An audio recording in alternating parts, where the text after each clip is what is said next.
A gold coin is heavier than any sword, but the ink on a ledger carries the weight of an entire kingdom.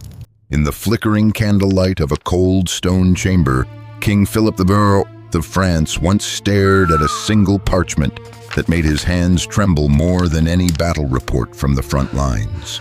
He was a monarch by blood, but a servant by debt. In the shadows of the medieval world, a silent transformation had occurred that changed the course of history forever. It was not always the monarchs who held the true power, but those who stood behind the throne, calculating interest and managing the flow of wealth across borders.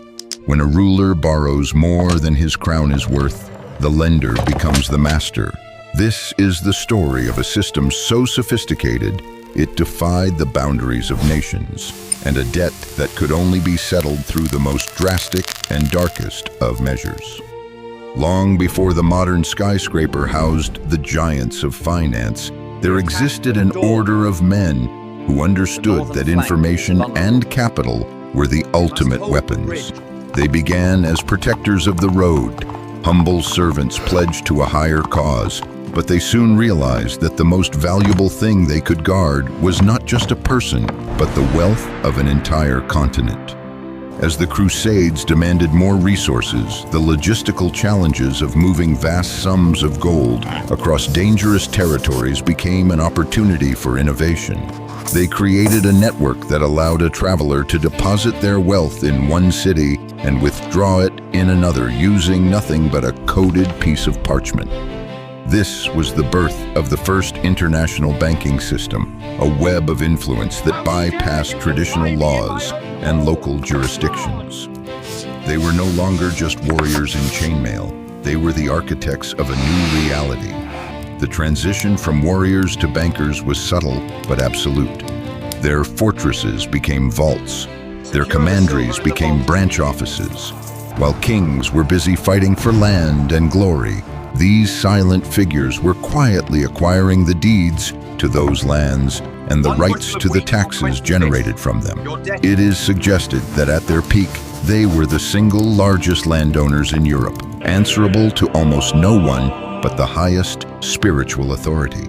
This autonomy created a friction that would eventually ignite a firestorm. To have a neighbor who is richer than you is annoying. To have a neighbor who owns your debt is a threat to your sovereignty.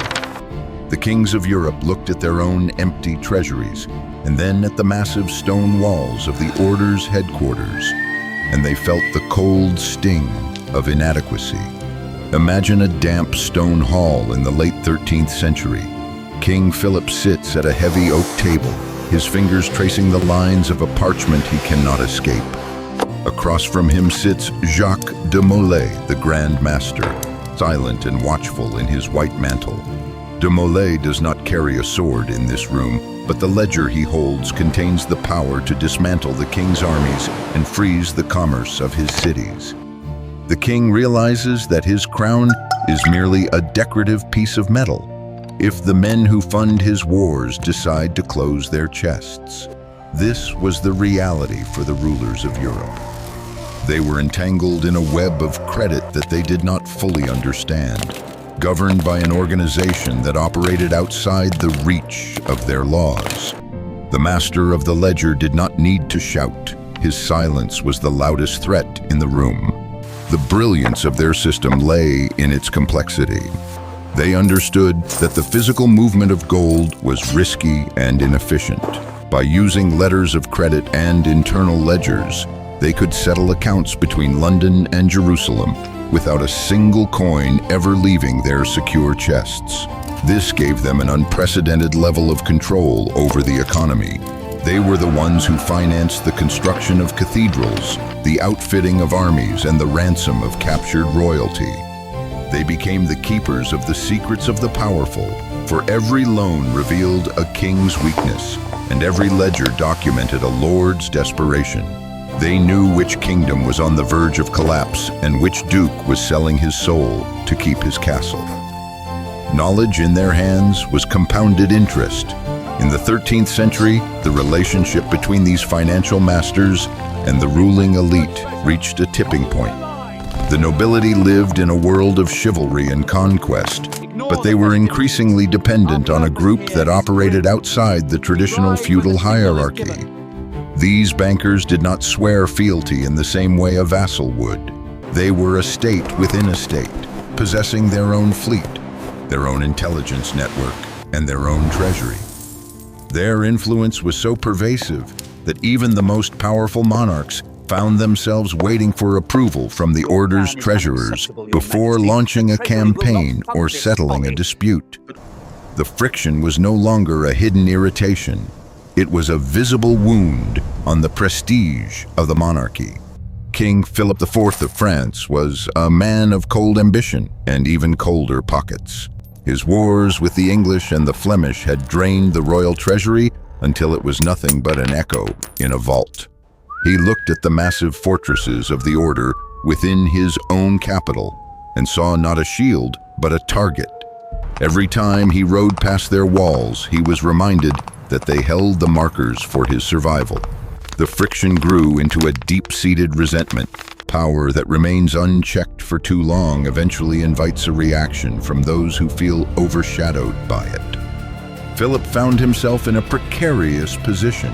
The deeper he fell into their debt, the more he viewed them not as allies, but as obstacles to his absolute authority. He was a king who could command thousands to die, yet he could not command his own balance sheet. The dismantling of this financial empire was not a sudden accident, but a calculated maneuver. It began with whispers in the dark corners of the royal court. To bring down an institution that is woven into the fabric of society, one must first erode its reputation. Rumors started to circulate about the private rituals of the order, their alleged hidden agendas, and the source of their immense wealth. These stories were designed to create a sense of unease among the public and the clergy alike. When the power of money is combined with the perception of secrecy, it creates a fertile ground for suspicion. Philip used this atmosphere to justify a move that would change the world of finance forever. He wasn't just fighting a group of men, he was trying to execute a system. History records that on a Friday in October 1307, a secret order was unsealed across France. Before the sun had risen, the silence of the pre-dawn hours was shattered by the sound of iron boots on cobblestones. Hundreds of men were dragged from their beds in a coordinated strike of terrifying precision. It was an early example of state-sponsored systematic elimination. Their assets were seized, their ledgers were confiscated, and their influence was theoretically neutralized overnight. Philip watched from his window, perhaps hoping to see wagons of gold being hauled into his courtyard. But the wealth the king sought was not as easy to capture as the men who managed it. While the king's men broke into the vaults, they found them surprisingly light. Legend suggests that much of the physical gold had been moved or hidden before the arrests could be completed.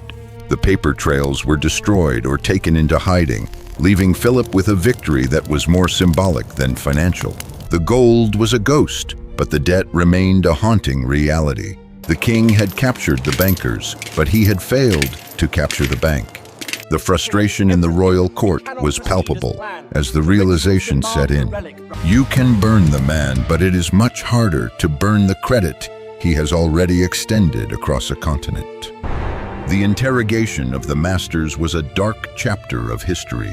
In the dungeons of Paris, the architects of the world's first global economy were forced to answer for crimes that were often fabricated to serve a political end. The king needed a confession to justify the theft of their property and the erasure of his debts. As the fires were lit and the racks were turned, the system they built began to fracture. Yet even under the most extreme pressure, the true secrets of their wealth remained elusive. Jacques de Molay, once the most powerful financier in Christendom, now sat in the dark, his white mantle stained with the dust of the dungeon, staring at the king with eyes that knew a secret Philip would never grasp. The king had removed his creditors, but he had also destroyed the very system that had kept the European economy liquid. The immediate result was chaos.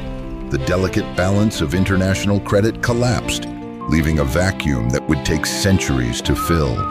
Commerce slowed, trade routes became more dangerous, and the flow of capital that had built cathedrals dried up into a trickle. Philip had erased his debt, but he had also erased the trust that allowed his kingdom to function in the wider world. It was a Pyrrhic victory of the sword over the ledger, a temporary triumph of brute force over the sophisticated mechanics of wealth.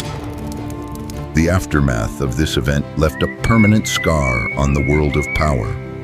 The era of the warrior banker had come to an end, but the lessons they taught were not forgotten. They had shown that a centralized financial network could exert more influence than a standing army. They had proven that the true seat of power was not always on a throne, but in the room where the books were kept. In the centuries that followed, other families and institutions would rise to fill the void, using the same principles of credit, international transfers, and debt management to steer the destinies of nations. The shadow of the order remained, a ghost in the machinery of every bank that would follow. This history serves as a reminder of the delicate balance between those who rule and those who provide the means to rule. The collapse of the order was a warning to any organization that gains too much influence outside the traditional structures of government. However, it also marked the beginning of a new age where the flow of capital became the primary engine of history. The secret bankers of Europe may have disappeared into the shadows, but the architecture of the modern world is built upon the foundation they laid down. The concept of sovereign debt, the use of letters of credit, and the idea of a financial institution that exists across borders are all their inventions. They transformed the world from one of land and blood into one of numbers and interest.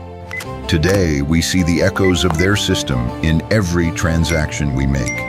The idea that value can be represented by a digital entry or a piece of paper is a direct legacy of those early financial pioneers. We live in a world where credit is the lifeblood of the global economy, and the institutions that manage that credit hold a power that often transcends national borders. The names have changed, and the fortresses are now made of glass and steel, but the fundamental dynamic remains the same. Those who control the debt often control the future.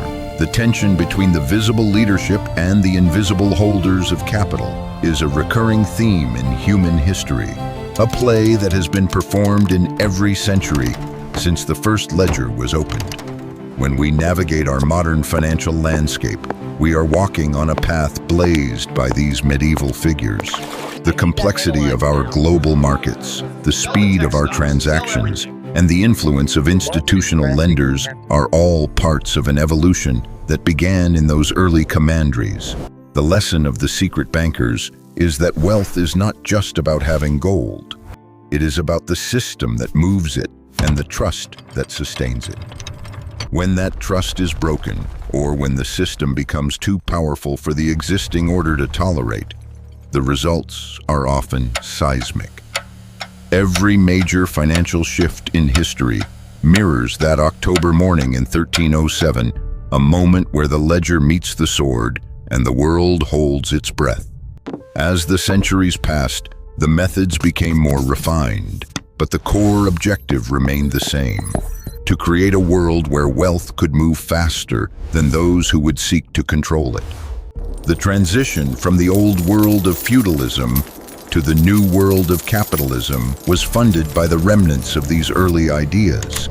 The power of the church and the crown eventually had to share the stage with the power of the market. This shift was not a quiet one. It was marked by centuries of struggle, but the foundation remained the same. The true history of the world is not written in the blood of the battlefield, but in the ink of the interest rate. It is written by the men who realized that you do not need to conquer a city if you already own its debt. The concept of a blood debt is often used in fiction, but in the history of finance, it is a metaphorical reality. When a nation or a leader borrows to the point of no return, the cost is rarely just monetary. It is paid in sovereignty, in influence, and sometimes in the very stability of the state. The secret bankers understood this better than anyone. They knew that a loan was not just a service, but a bond. And like any bond, it has the potential to become a shackle. King Philip thought he was breaking his shackles when he burned the order, but he only succeeded in teaching the next generation of bankers how to hide their influence even deeper in the shadows, ensuring they would never be such an easy target again. The story concludes not with a finality, but with a continuation. The names of the players change and the technology evolves, but the game of high-stakes finance remains the constant underlying current of human civilization. We are still living in the world they envisioned, a world where the flow of wealth is the most powerful force on Earth, capable of shaping the destiny of billions. As we move forward into an era of digital currencies and decentralized finance, we are simply writing the next chapter in a story that began with a coded letter and a hidden vault centuries ago. The technology has changed from parchment to pixels, but the pursuit of financial autonomy remains the ultimate goal. The influence of these early financiers serves as a testament to the enduring power of organizational intelligence. They were able to transcend the limitations of their time because they saw the world not as a collection of warring kingdoms, but as a single interconnected marketplace. This vision allowed them to operate on a level that their contemporaries could barely perceive. It was this very ability to see the world differently that both built their empire and ultimately ensured its destruction. They were too far ahead of their time, and the world they inhabited was not yet ready for a power that did not wear a crown. Consider the modern banking systems that operate today. They use the same principles of risk assessment, the same mechanisms of currency exchange, and the same global networks that were pioneered by men in chainmail. We are all participants in a system that was designed to be indispensable. We rely on the very institutions that hold the records of our lives and our labor. The shadow of the silent masters is longer now than it ever was in the 13th century.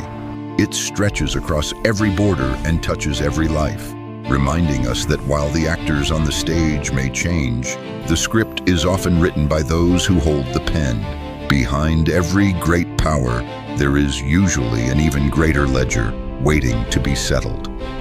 The story of the secret bankers is a dark thriller of ambition, calculated risk, and the high cost of holding the world's debt.